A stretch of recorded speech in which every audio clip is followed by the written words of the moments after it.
محترم، خطاب ہمیشہ جو مہمان ہوتے ہیں ان کا ہوتا ہے، اور آخری خطاب ہمارے شیخ ہماری جماعت انٹرنیشنل ختم نبوت موومنٹ ورلڈ کے سیکرٹری جنرل مخدوم مکرم جناب ڈاکٹر احمد علی سراج صاحب دامت برکاتہم العالیہ کا ہوگا۔ ہم کتنے خوش نصیب ہیں کہ ایک ہمارے سربراہ مدینہ منورہ سے تشریف لائے اور ہمارے سب کے سربراہ حضرت ڈاکٹر سعید عنایت اللہ صاحب دامت برکاتہم العالیہ اس وقت بھی مکہ مکرمہ حرم پاک میں بیٹھ کر ہماری طرف انہوں نے توجہ کی ہوئی ہے، دعائیں کر رہی ہیں اور دعا کر رہے ہیں۔ اور ہمارے شیخ زادہ شیخ بھائی عمر مکی صاحب وہ بنفس نفیس مکہ مکرمہ سے تشریف لائے، حضرت دعا بھی فرمائیں گے، حضرت ڈاکٹر صاحب خطاب فرمائیں گے۔ میں صرف اتنی بات بتانا چاہتا ہوں، تقریر اسی کو سمجھ لیں کہ کل ہم سکھر میں تھے تو مجھے ادھر غالباً مری کی طرف سے فون آیا کہ قادیانیوں کو حضرت عیسیٰ علیہ السلام سے بہت زیادہ چڑ کیوں ہے؟ کل انہوں نے سوال کیا۔ ایک سوال اور تھا علمی، وہ میں نے کہا کہ ہمارے وہاں چنیوٹ میں مولانا بلال احمد صاحب ہیں، ان سے رابطہ کر لیں، آپ کو حوالے دکھا دیں گے۔ تو یہ جو سوال ہے کہ قادیانیوں کو حضرت عیسیٰ علیہ السلام سے چڑ کیوں ہے اور کیوں تکلیف ہے زیادہ تو میں نے انہیں بتایا کہ اصل معاملہ اس وقت یہ ہے کہ قادیانی جو اسلامیان پاکستان کو یا کسی بھی مسلمان کو دھوکہ دیتے ہیں، ورغلاتے ہیں اور مرزا قادیانی کے دین کی طرف لاتے ہیں، تو ایک عام سوال کرتے ہیں کہ بھائی دیکھو تمہارے علماء کہتے ہیں کہ عیسیٰ علیہ السلام آئیں گے، تو بتاؤ وہ کہاں ہیں؟ اب آدمی سوچنے لگ جاتا ہے بھائی وہ کہاں ہیں، کدھر ہیں؟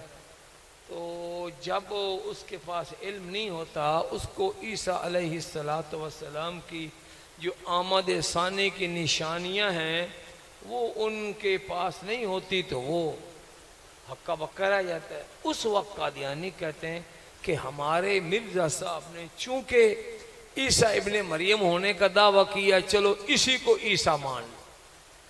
تو عیسیٰ علیہ السلام کو گالیاں نکالنے کا مقصد اور ان سے لوگوں کو متنفر کرنے کا مقصد یہ ہے کہ لوگ اس مرزا دجال کو عیسیٰ ابن مریم مان لیں۔ حضرات محترم، یہ جو کانفرنسیں کی جاتی ہیں، اس کانفرنس کا اگرچہ عنوان وہی 7 ستمبر ہے کہ اس کے فیصلے کی روشنی میں اور اس کی یاد میں یہ کانفرنس کی جاتی ہے، مگر بتانا مقصد یہ ہے کہ قادیانیوں کو اس وقت کافر کیوں قرار دیا گیا تھا۔ کیا جو شخص اپنے آپ کو مجدد ملت کہتا ہو، جو اپنے آپ کو یہ کہتا ہو کہ میں ملہم من اللہ ہوں، اللہ کی طرف سے مجھے الہام ہوتا ہے، اور وہ کہے کہ مجھے اللہ کی طرف سے وحی ہوتی ہے، پھر کبھی وہ کہے کہ میں امام مہدی ہوں، پھر وہ کہے کہ میں حضرت عیسیٰ علیہ السلام کا ذل اور بروز ہوں، کبھی پھر وہ کہے کہ میں بعین ہی عیسیٰ ابن مریم بن گیا ہوں، پھر وہ یہ کہے کہ اللہ پاک نے مجھے تمام جہانوں پر فضیلت عطا فرما دی ہے اور مجھے نبی اور رسول بنا دیا ہے۔ کس کے بعد؟ آمنہ کے لال حضرت محمد مصطفیٰ صلی اللہ علیہ وسلم کے بعد۔ تو بتاؤ ایسے شخص کو کافر قرار دینا چاہیے تھا یا نہیں کافر قرار دینا چاہیے تھا؟ جو کہتے ہیں کہ اس کو کافر قرار دینا چاہیے تھا وہ ہاتھ کھڑے کریں۔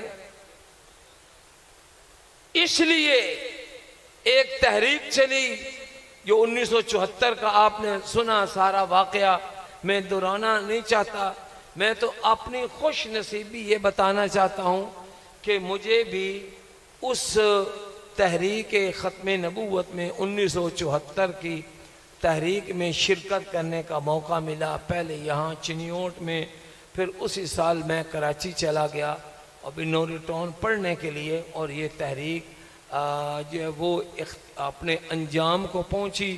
یقیناً اس سے پہلے جیسے آپ نے سنا 1953 میں بڑی زبردست تحریک چلی، ہزاروں مسلمان شہید ہوئے، مگر جو اس وقت کے علماء کا مقصد تھا عوام کا کہ ان کو غیر مسلم اقلیت قرار دیا جائے، وہ پورا نہ ہو۔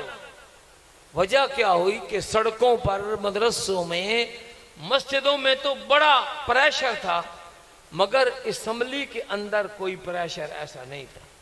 اللہ پاک بھلا کرے ان علماء کرام کا، ان کی جو یہ سوچ تھی کہ اسمبلی میں جانا چاہیے، چنانچہ مفکر اسلام مفتی اعظم حضرت مفتی محمود صاحب رحمت اللہ علیہ اس وقت اسمبلی کے اندر موجود تھے، مولانا شاہ احمد نورانی رحمت اللہ علیہ وہ اسمبلی کے اندر موجود تھے، پروفیسر غفور احمد وہ اسمبلی کے اندر موجود تھے، چودھری ظہور الہی جو اب چودھری شجاعت حسین ہیں ان کے والد، یہ لوگ اسمبلی کے اندر موجود تھے، سچے مسلمان، ایک حمیت والا دل رکھنے والے یہ ممبران اسمبلی تھے۔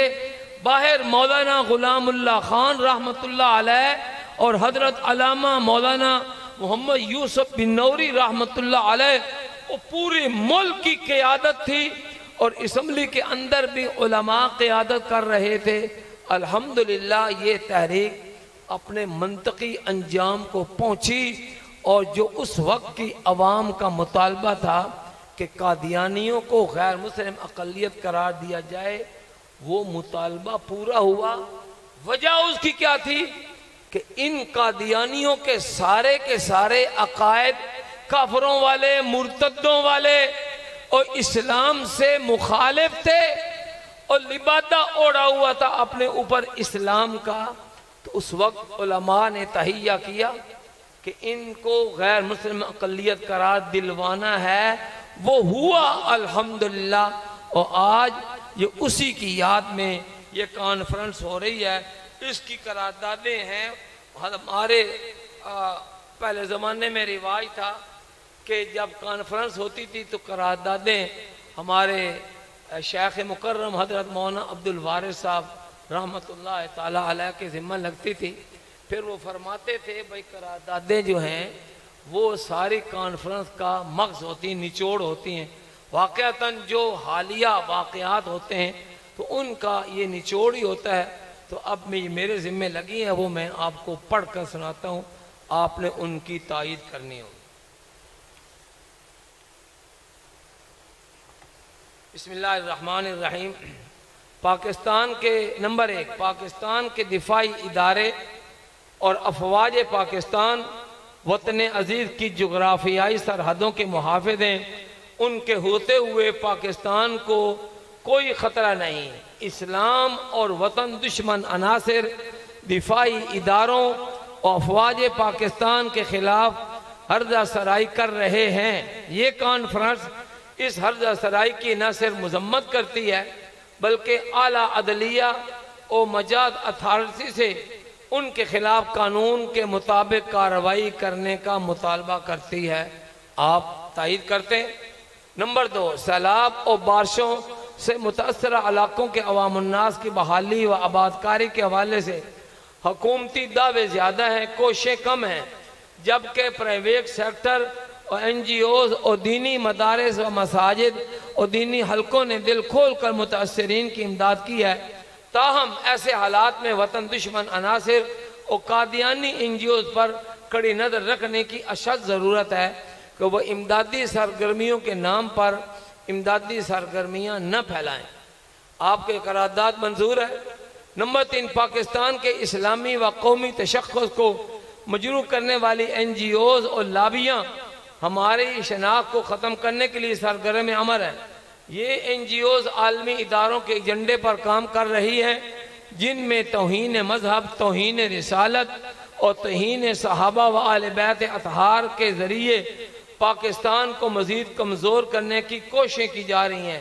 ایسی این جی اوز اور اداروں اور ان کے سہولت کاروں پر کڑی نگاہ رکھی جائے، وطن عزیز میں شر انگیزی پھیلانے والوں کے خلاف آنی ہاتھوں سے نمٹا جائے۔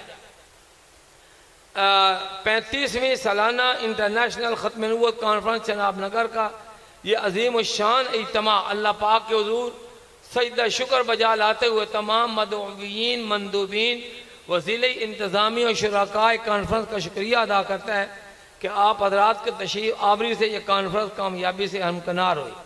تحفظ ناموس رسالت اور تحفظ ختم نبوت کے قانون کو غیر مؤثر کرنے و ختم کرانے کی قادیانی سازشیں بام عروج کو پہنچ چکی ہیں۔ یہ اجتماع حکومت وقت سے مطالبہ کرتا ہے کہ ناموس رسالت اور تحفظ ختم نبوت کے قوانین کے خلاف اندرونی اور بیرونی سازشوں کو بے نقاب کیا جائے۔ یہ اجتماع حکومت سے مطالبہ کرتا ہے کہ آئی ایم ایف اور ورلڈ بینک و مغربی عالمی قوتوں کے ایما پر پاکستان کی آزادی و تشخص اور اسلامی عقائد و نظریات کے منافی اور دینی افکار و نظریات، مشرقی تہذیب و ثقافت سے متصادم پالیسیاں اور قانون سازی کا سلسلہ بند کیا جائے۔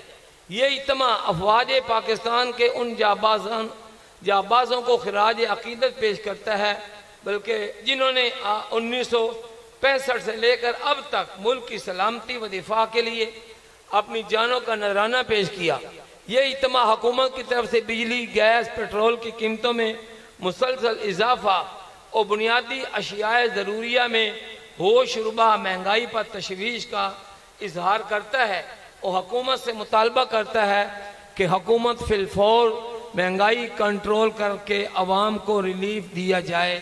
میں یہاں پر اضافہ کروں گا کہ ہمارے ایک خطیب اہل حدیث عالم انہوں نے اس بات کا شکوہ کیا، تذکرہ کیا کہ وفاقی حکومت کے وہ مشیر داخلہ کہہ لیں ان کو، جو ہمارے مفتاح اسماعیل صاحب ہیں، انہوں نے جو بات کی ہے کہ میں فلانے شخص عاطف میاں اور فلانے سے میں مشورہ لیتا ہوں، تو ہم بھائی وہ عاطف قادیانی ہو یا دوسرا، ہم پہلے دن سے اس کے مخالف ہیں اور اس وقت بھی ہم نے شدید احتجاج کیا تھا۔ میں نے اپنے کانوں سے اس کا جو اپنا یہ مفتاح اسماعیل ہے اس کا بیان میں نے اپنے کانوں سے نہیں سنا، نہ میری آنکھوں کے سامنے سے گزرا ہے۔ میں 4 دن سے وہ راجن پور اور سکھر وغیرہ میں تھا، وہاں امدادی سرگرمیوں میں، اس کے بعد آیا ہو تو آیا ہو۔ بہرحال جب بھی مفتاح اسماعیل نے بیان دیا ہو، وہ مسلم لیگ کا ہو، پی ٹی آئی کا ہو، پیپل پارٹی کا ہو، کسی جماعت سے تعلق رکھتا ہو، میں سب کو کہنا چاہتا ہوں کہ وہ سارے لوگ کان کھول کر سن لیں کہ وہ قادیانی جو آقا نامدار حضرت محمد مصطفیٰ صلی اللہ علیہ وسلم کے ساتھ مخلص نہیں ہیں اور آپ کی ختم نبوت کے منکر ہیں، وہ میرے بھی دشمن ہیں، آپ کے بھی دشمن ہیں، ریاست پاکستان کے بھی دشمن ہیں، وہ ہمارے خیر خواہ نہیں ہو سکتے۔ ان سے کنی چھڑوانی چاہیے اور ان کو ملکی راز اور قیمتی جو اثاثے ہیں ان کے بارے میں ان سے مشورہ اور مشاورت نہیں کرنی چاہیے، ٹھیک ہے؟ یہ اجتماع ملک بھر میں قادیانی کی بڑھتی اسلام دشمن سرگرمیوں پر سخت تشویش و اضطراب کا اظہار کرتا ہے۔ حکومت سے مطالبہ کرتا ہے ملک کی نظریاتی سرحدوں کی حفاظت اور دستور کی اسلامی دفعات کے تقاضوں کو پورا کرتے ہوئے قادیانیوں کی قانون شکن سرگرمیوں کا نوٹس لیا جائے اور انہیں آئین پاکستان کا پابند کیا جائے۔ چناب نگر میں قادیانیوں کی غیر قانونی سرگرمیوں میں مسلسل اضافہ ہو رہا ہے۔ ان کی دہشت گرد موبائل گاڑیوں پر جدید اسلحے سے لیس ہو کر گشت کرتے ہیں۔ نیز اس گاڑی پر گشت کرنے والے سادہ لوہ مسلمانوں عام گزرگاہوں سے آنے والوں کو ہراساں کرتے ہیں اور ان پر تشدد کرتے ہیں پولیس اور انتظامیہ کی موجودگی میں قادیانیوں کا کوئی حق نہیں بنتا۔ کمپیوٹرائز شناختی کارڈ میں مذہب کے خانے کا اضافہ کیا جائے۔ تھوڑی وضاحت یہ ہے کہ جب آپ شناختی کارڈ کا فارم پر کرتے ہیں اس میں وہ ختم نبوت کا حلف نامہ موجود ہے، لیکن جب وہ شناختی کارڈ تیار ہو کر باہر آتا ہے اس شناختی کارڈ میں مذہب کا خانہ نہیں ہے۔ تو بھائی وہ جو فارم ہوتے ہیں وہ تو نادرا کے دفتروں میں فائلوں میں بند ہو گئے، بلکہ جو آپ لوگ ہم لوگ وہ فارم جب پر کرتے ہیں، میں کہتا ہوں 99% ان کو پتہ ہی نہیں ہے کہ ہم جو انگوٹھا لگا رہے ہیں کس بات کا لگا رہے ہیں، پڑھتے ہی کوئی نہیں، وہ اتنی افراتفری ہوتی ہے۔ تو وہ جو انگوٹھا لگاتے ہیں ختم نبوت کے حلف نامے پر، وہ تو لگا کر فائل کے اندر یا کمپیوٹر میں بند کر دیا، ظاہر تو ہونا ہے شناختی کارڈ یا پاسپورٹ۔ تو جب وہ اس کے موجود ہے، اس کے فارم کے اندر حلف نامہ موجود ہے، تو ہمارا مطالبہ یہ ہے کہ تیار شدہ شناختی کارڈ میں بھی ختم نبوت کا حلف نامہ ہونا چاہیے۔ آپ تائید کرتے ہیں؟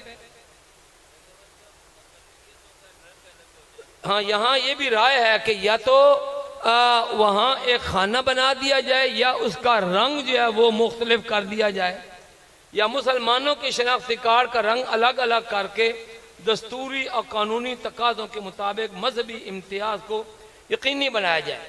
Qadiani T V channel MTA مسلسل شر انگیزی و گمراہی پھیلا رہا ہے اور مسلمانوں کے عقائد و نظریات کی توہین و تضحیق کی جا رہی ہے۔ حکومت فوری طور پر اس کی نشریات پر پابندی لگائے اور سوشل میڈیا پر قادیانی ارتداد پھیلا رہے ہیں حکومت قادیانیوں کی سرگرمیوں کو روکے۔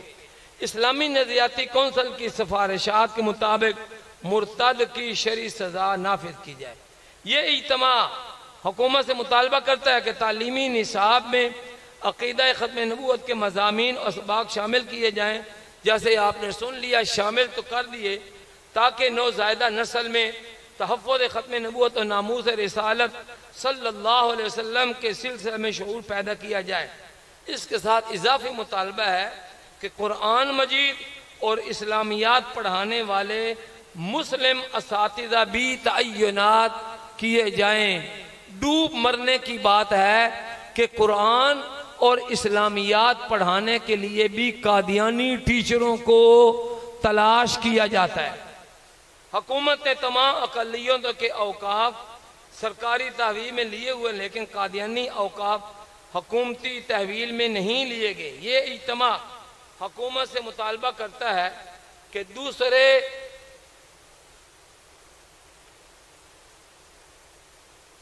کچھ کھا گئے دوسرے غیر مسلم اوقاف کی طرح قادیانیوں کے اوقاف کو بھی حکومت اپنی تحویل میں لے۔ فوج کا یہ بہت بڑا ضروری مطالبہ ہے۔ فوج کا ماٹو جہاد ہے۔ پاکستان کی فوج کا ماٹو کیا ہے؟ آپ جہاں کہیں گزرتے ہوں گے ان کی چھاونیوں سے 3 الفاظ موٹے موٹے آپ کو ملتے ہیں: ایمان، تقوی اور جہاد۔ کبھی لکھا ہوا دیکھا ہے آپ نے؟ دیکھا ہے نا؟ تو ہمارا ماٹو جہاد ہے، جبکہ قادیانی جہاد اسلامی کے منکر ہیں، لہذا انہیں فوج میں کمیشن نہ دیا جائے، فوج نہیں کسی سرکاری ادارے میں ان کو بھرتی نہ کیا جائے۔ ملک بھر کے تمام سول اور فوج کے محکموں سے قادیانیوں کو کلیدی عہدوں سے الگ کیا جائے۔ قادیانیوں نے چناب نگر میں اپنا عدالتی نظام قائم کر رکھا ہے جو اسٹیٹ کے اندر اسٹیٹ کے مترادف ہے، لہذا تمام چناب نگر میں سرکاری ریٹ کو قائم کرتے ہوئے انہیں ملکی قوانین کا پابند کیا جائے اور چناب نگر میں سیکورٹی کے نام پر قادیانیوں کی غنڈہ گردی اور مسلمانوں کو ہراساں کرنے کے عمل کا نوٹس دیا جائے۔ کانفرنس کا یہ اجتماع حکومت سے مطالبہ کرتا ہے کہ چناب نگر کے باسیوں کو، یعنی وہاں کے رہنے والے مکینوں کو بلا امتیاز ان کی دکانوں، مکانوں اور زمینوں کے مالکانہ حقوق دیے جائیں۔ قادیانی خود کو مسلمان ظاہر کر کے اسلامی شعائر اور مسلمانوں کے مذہبی علامات کا بے دریغ استعمال کر رہے ہیں۔ یہ اجتماع حکومت سے مطالبہ کرتا ہے کہ قادیانی امتناع قادیانیت آرڈیننس پر مؤثر عمل درآمد کرایا جائے اور قادیانیوں کو اسلام کا ٹائٹل استعمال کرنے سے روکا جائے۔ یہ اجتماع حکومت سے مطالبہ کرتا ہے کہ 7 ستمبر کو یوم تحفظ ختم نبوت کا نام دیا جائے اور اس دن کو سرکاری سطح پر منایا جائے اور اس دن کو عام تعطیل کا اعلان کیا جائے، چونکہ اس دن یعنی 7 ستمبر 1974 کو پاکستان کی قومی اسمبلی نے منکرین ختم نبوت قادیانی و لاہوری گروپ کو متفقہ طور پر غیر مسلم اقلیت قرار دیا تھا۔ آخری قرارداد یہ کانفرنس وفاقی شرعی عدالت کے سود کے خلاف تاریخی فیصلے پر عمل کرنے کا مطالبہ کرتا ہے اور اس فیصلے کے خلاف اسٹیٹ بینک اور دیگر بینکوں کی طرف سے سپریم کورٹ میں دائر اپیلیں فوراً واپس لی جائیں۔ آپ کو یہ تمام مطالبات منظور ہیں؟ ہاتھ کھڑے۔ جزاکم اللہ۔